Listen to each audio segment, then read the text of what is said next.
Buenos días, buenas tardes, buenas noches, dependiendo de la hora en la que esté viendo este video.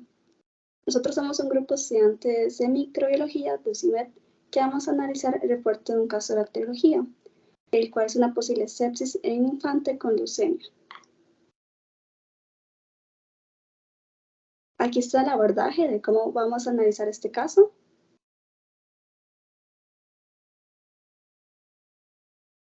Y bueno, vamos a empezar con la introducción del caso.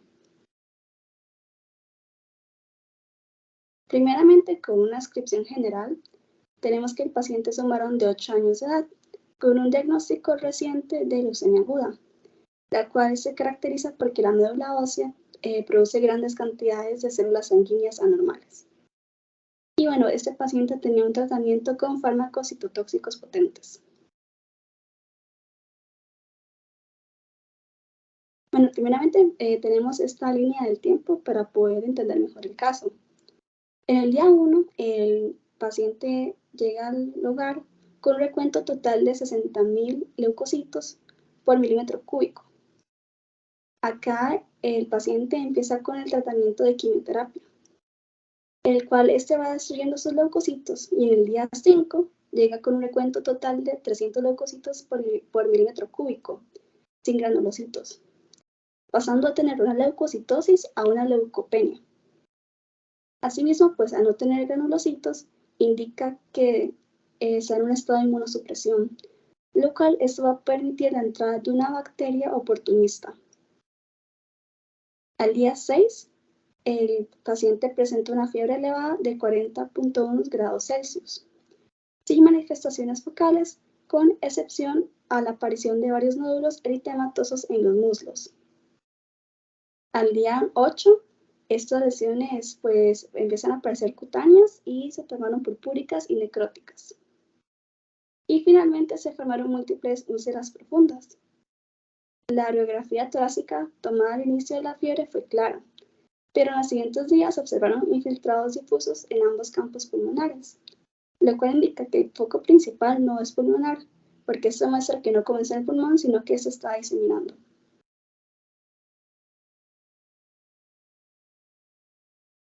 Para continuar con el análisis del caso, es importante tomar en cuenta cuál fue la muestra, cómo se procesó, cómo se recolectó, transportó, entre otros aspectos. En la siguiente diapositiva podemos empezar con, ¿cuál fue la muestra de este caso en específico? Al final de la descripción establece de manera directa que se utilizaron 3 hemocultivos. ¿Qué es un hemocultivo? Un hemocultivo es una prueba diagnóstica para detectar microorganismos en la sangre. Según el Instituto de Pediatría de México, el hemocultivo es una de las muestras de los métodos diagnósticos más críticos que pueden llegar a un laboratorio de microbiología, ya que tiene implicaciones de morbilidad y mortalidad en el paciente, dado que puede detectar una bacteria en sangre. Antes de empezar a ver cómo es que se toma el hemocultivo, es importante tomar en cuenta algunas recomendaciones, entre ellas que la técnica séptica es fundamental para llevar a cabo esta muestra y para procesarla, y que se recomienda tomar la muestra para el hemocultivo, la muestra de sangre periférica, antes de darle o de suministrarle antibióticos al paciente y previendo o anticipando un pico febril o de fiebre. En la figura 1 podemos visualizar cómo se ve una botella de hemocultivo para niños. Es importante que en este caso se tiene que utilizar una botella para niños porque la cantidad de volumen de muestra de sangre que se saca es diferente.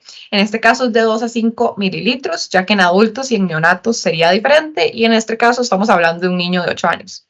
En la siguiente diapositiva ya podemos empezar a visualizar cómo se hace la recolección. Primero, en figura 2, podemos ver insumos para la recolección de la muestra. Entre ellos destacan los guantes para cumplir con la técnica séptica, las botellas de hemocultivo, las gasas, el torniquete, el basurero de punzocortantes, etcétera, etcétera. Y ya en la figura 3 podemos empezar a ver cómo es que es la técnica de recolección de la muestra. Según el Instituto Nacional de Pediatría de México, la clave de una toma de muestra exitosa, en el caso de un hemocultivo, es la técnica séptica. Entonces, el microbiólogo o el especialista tiene que usar cubrebocas, gorro, bata, guantes, etcétera, etcétera, para asegurar que no se contamine con algún microorganismo de la microbiota.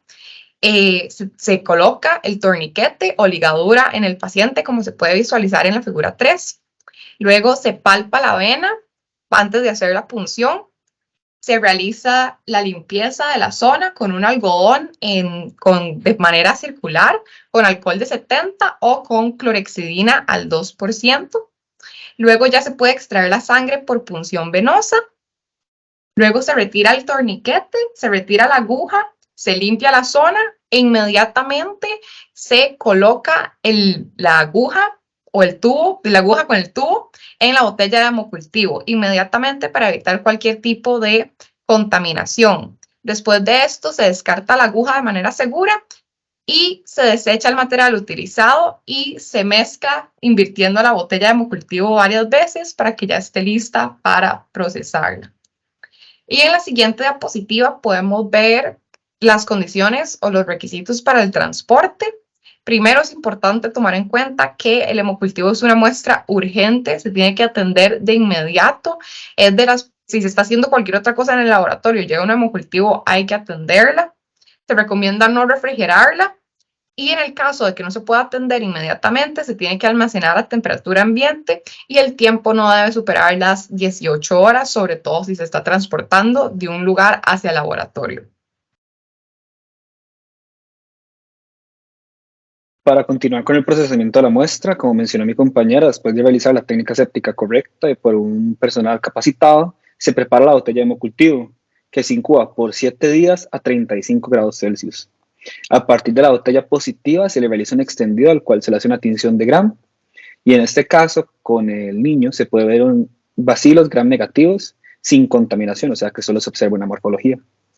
Luego se agrega una gota del hemocultivo a un agar, en este caso se utilizaría un agar chocolate, un agar sangre y un agar McConkey porque es un bacilo.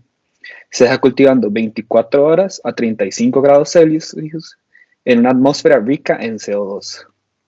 En los cultivos se observa una colonia pequeña y redonda con una tonalidad verde metálica y se realiza una prueba de oxidasa para evidenciar la actividad de la enzima, la cual salió positiva porque tornó morada. Ya después se le pueden realizar pruebas adicionales como lo que son con equipo automatizados, ya sea con el Vitek, una tarjeta GN, que es de Gram negativos, o se le puede realizar una PSA en el mismo equipo. Sin embargo, no tiene que ser antes de los 30 minutos después de preparar la solución.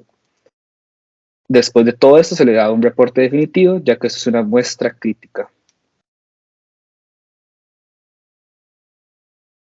Y ahora para complementar un poco los resultados del laboratorio que mencionó mi compañero, este sería el aspecto que tendría la colonia. En el agar sangre vemos una colonia con un aspecto metálico con unas tonalidades verde azuladas. Estas características coloniales son típicas de Pseudomonas aeruginosa.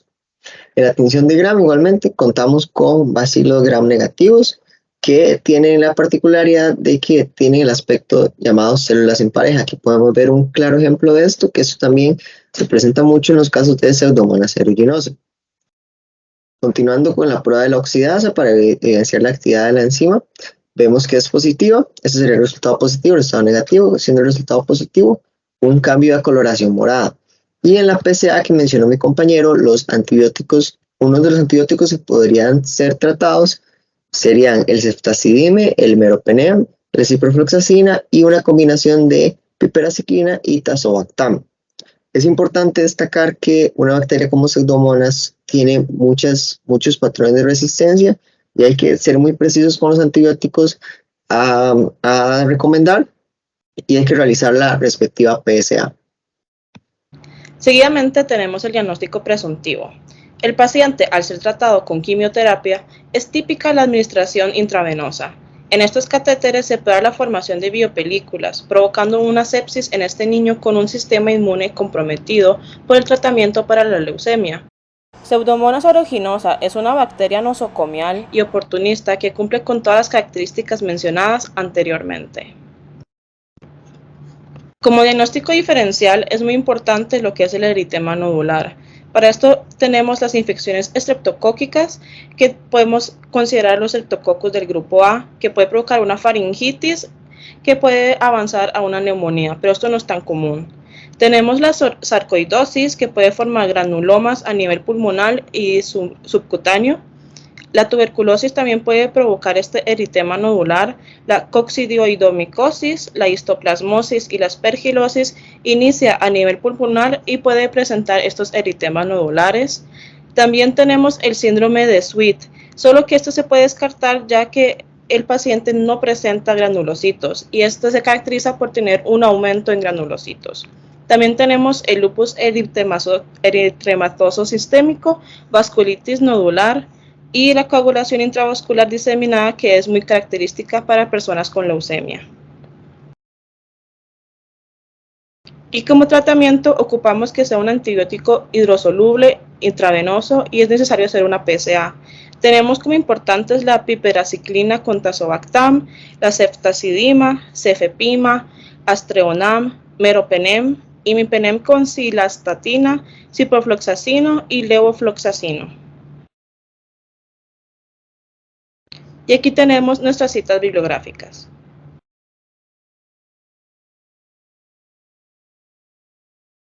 Muchas gracias.